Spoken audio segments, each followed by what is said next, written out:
नमस्कार दोस्तों, जब डॉक्टर कहता है कि आपको कैंसर है तो इंसान कुछ पल के लिए सांस लेना भी भूल जाता है। डर, गुस्सा और सिर्फ एक सवाल, अब आगे क्या होगा। कैंसर सिर्फ एक बीमारी नहीं है दोस्तों, ये कई बीमारियों का एक बड़ा समूह है। जब शरीर की कुछ कोशिकाएं बिना कंट्रोल के बढ़ने लगती हैं और मरती नहीं हैं, आगे चलकर यही कैंसर का रूप ले लेती है। कैंसर मुख्य रूप से 5 प्रकार के होते हैं दोस्तों, जिसमें से पहला है कार्सिनोमा। कार्सिनोमा त्वचा, फेफड़े, मुंह, ब्रेस्ट जैसे अंगों में सबसे ज्यादा मिलने वाला कैंसर है। और दूसरा है सार्कोमा। ये कैंसर हड्डी, मांसपेशी और टिश्यू में सबसे ज्यादा पाया जाने वाला कैंसर है।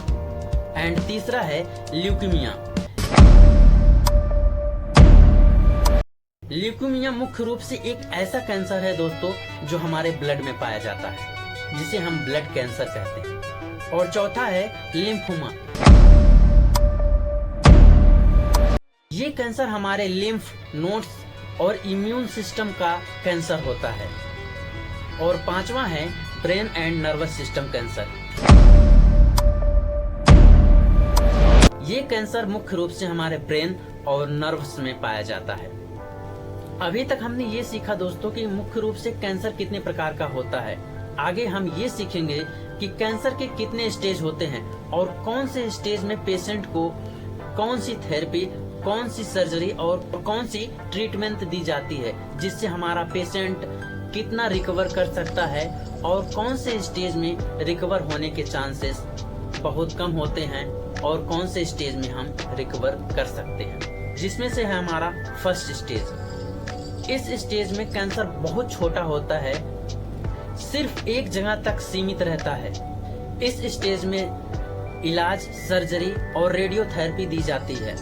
इस स्टेज में पेशेंट के रिकवर होने के चांसेस बहुत ज्यादा होते हैं। इसके बाद आता है हमारा स्टेज नंबर 2। इस स्टेज में कैंसर टिश्यू तक फैल चुका होता है। इस स्टेज में इलाज, सर्जरी, रेडियोथेरेपी, कीमोथेरेपी पेशेंट को दी जाती है। इसके बाद आता है स्टेज नंबर 3। इस स्टेज में कैंसर हमारे पास के अंगों, लिम्फ नोड्स तक फैल चुका होता है। इस स्टेज में इलाज, रेडियोथेरेपी, कीमोथेरेपी और कुछ केसेस में सर्जरी तक की जाती है। इस स्टेज में इलाज लंबा और मुश्किल हो जाता है। इसके बाद आता है स्टेज नंबर 4। इस स्टेज में कैंसर शरीर के दूसरे हिस्सों तक फैल चुका होता है दोस्तों, और इसे मेटास्टेसिस कहते हैं। इस स्टेज में कीमोथेरेपी, इम्यून थेरेपी और रेडियोथेरेपी दी जाती है।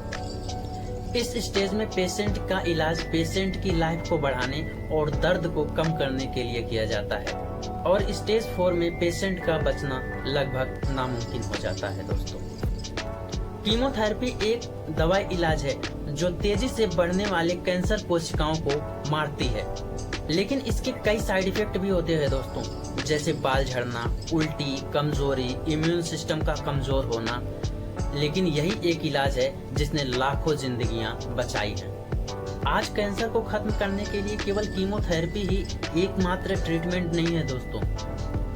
आज कई सारे ऐसे ट्रीटमेंट हैं जिससे कैंसर को कुछ हद तक कम किया जा सकता है, जिसमें से पहला है रेडियोथेरेपी। इस थेरेपी में रेडिएशन से कैंसर सेल्स को खत्म किया जाता है। और दूसरा है टारगेटेड थेरेपी। इस थेरेपी में दोस्तों कैंसर सेल्स को टारगेट करके खत्म किया जाता है। एंड तीसरा है इम्यून थेरेपी।